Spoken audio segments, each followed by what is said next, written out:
Hi, my name is David Amazon. I'm a student physical therapist assistant from CBD College, and today we'll be going over our case for week 7. So, the factors that determine a complete versus incomplete injury is that the sensory and motor functions of the sacral segments is intact or not intact.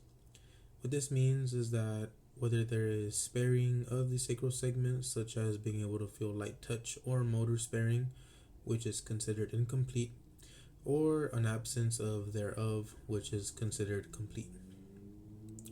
In this case, some factors that can positively influence physical therapy outcomes can be that the patient is able to understand the head and hip relationship when performing seated movements, which makes moving while seated and going into supine and coming up from supine a lot smoother compared to not knowing them. It's also that during sitting, the patient is able to feel the tension in the hamstrings. Although this may not seem like a big thing to somebody who has full function of their legs, to somebody who has partial or no function, or maybe before no function of the legs, feeling some sense of tension or tightness in the lower extremities is very encouraging as it presents to them as they still have feeling in the lower extremities.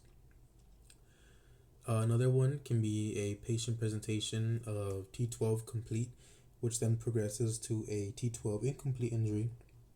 When describing this to a patient, it could help in the encouragement and confidence of the patient and further push them to continue physical therapy and even more so to complete home exercise programs.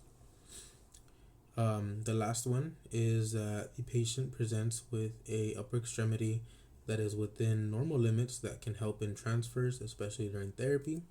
So if the patient has the confidence to move the body, then this is very hard to move, that being the lower extremities.